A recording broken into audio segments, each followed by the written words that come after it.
when we have a justice system that exists and due process breaks down, and then there is no remedy to that, that is atrocious.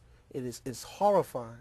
I mean, in this particular case that I think Lorie mentioned, where Mr. White was in jail, he was arrested on for public drunkenness.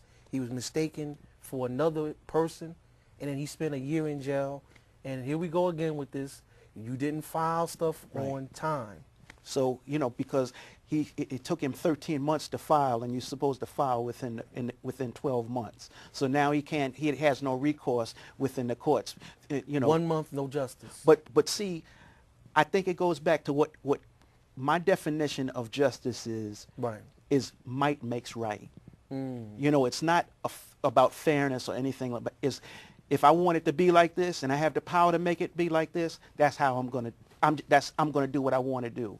It's not about justice. There is no justice. Yeah, the other gentleman, I believe, was arrested for accused of looting his own place. You know, it actually made me think about the recent situation in Massachusetts. Yeah. The pain of the contractor that was in his own house. Yeah, I mean, you know, it's ridiculous, and you realize that there was a lot of aggressiveness, you know, on the part of the police, you know, because of the nature of the situation.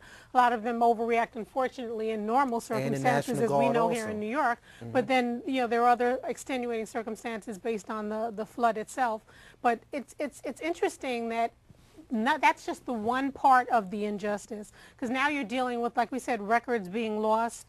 You know, the fact that there weren't enough public defenders. Right. You know, and an interesting thing that I read was that the public defenders' salaries are normally supported by traffic tickets and, you know, parking tickets, etc. But obviously, if you're flooding the entire area, there's not going to be anything like that. So a lot of the public defenders left, and they were left with so few people, then you don't even have enough people to support the cases under normal circumstances, much less in the circumstances of a natural disaster. And then when we look at the article, you saw that because of the flood situation, they had people doing what? Living in open fields? Right. Well, I think it was White.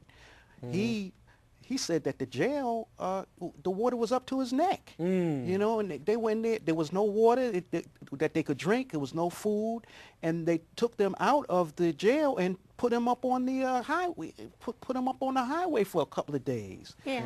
You know, and that's one. I mean, that speaks to the fact that there really has to be some sort of emergency plan in place for any situation, whether you're talking about hospital or a prison system, etc. Because they actually stood there and waited to see how bad things were going to get, and as you see, they got pretty bad. So it's a problem where they don't make special provisions, especially with the record keeping, because there were people who had serious crimes, their records were lost. There are people who were relying on DNA testing, their records are lost. I mean, that's going to slow down the system normally, much less the backlog based on the fact that you don't have enough public defenders to defend people.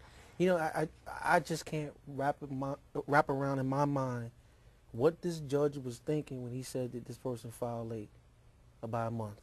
That's the law. You know, I mean, but there is no exception to the law? Yeah, and we've talked about this before, Maurice. There's such a thing as executive decisions. Right. You know, there's somebody who can, you know, sign off and say, okay, this is a special circumstance. Because there have to be rules and regulations for everything, statutes of limitations. We understand why these things exist. But when there is a special circumstance, then somebody has to make, you know, some sort of, you know, play for justice. I was thinking to myself, I've been in jail for more than a year. I get out. All my stuff is gone, okay? I'm trying to get myself together and get resituated, contact my family, get together. All of these things, maybe get myself a place to live, which we know that there's shortages in housing down in New Orleans, and there's a lack of jobs, lack of resources, and maybe 13 months is not enough time to do all those things. Plus find a lawyer to represent me in the case. Because he never got a lawyer, he never had a court hearing. So, hold a second. He never had a court hearing. He never, and so he didn't have an arraignment. You know, I mean, he didn't even have a plea. You know, so he was like lost in jail. He was in the system and no one could find him. And now when he finally gets out to apply and try to get some type of justice, not just him, a whole bunch of people. I think the gentleman that was a paint contractor, he wrote a book about it. Yeah. And there was one individual who actually, if it wasn't for the fact that a pastor or a minister happened to be Right, going that's through the right. jail, That was the and he, Latino. tugged his coattails and said, look, contact my wife, then he would have Right.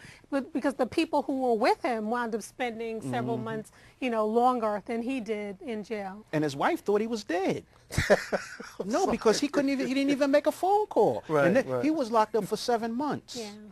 I'm not laughing at the situation. I'm laughing at the absurdity of the situation, and it seems like, especially when you have all of these people running around and being personal vigilantes down in that area, that you would think that And mercenaries like Blackwater. okay, you would think that the first thing you want to reestablish in the city is justice. Okay, there were people that have been locked up would have access to lawyers and to judges, and to get due process with this whole idea of habeas corpus. I mean, was it suspended? Some people say it never was reinstated in the first place. But they used Katrina as a purge, because they just wanted to purge New Orleans anyway. Get black folks out of the city, so they could get the other folks back in there, because why would they tear down the projects that were, nothing was wrong with them, they withstood. 3 out of the 5 projects were still in very good condition. That's right, and they 2 of them destroyed need to them. be dealt with. And we've talked about this several times in the show. We talked about the lack of funding, and especially now with this whole idea of this recession going on, nobody's looking to go into New Orleans and build public housing for people down there. So that's something that's not even a priority. And in future shows, we're really going to go back and visit this whole idea of New Orleans and Katrina and get into the meat and potatoes of some of the stuff that's going on. And we're going to be getting into the statistics about the things that are really happening, and we're going to call people to accountability, even if their name might be Obama. See, and people, as basic as something as basic as civil rights, or human rights, you can understand, a lot of the other things were going to take a little bit longer, getting the correct number of public defenders, getting the records retrieved or whatever. But something as simple as a phone call is ridiculous. There's absolutely no excuse that once the phones were operating, not to allow individuals to have an opportunity to prove their innocence if they could.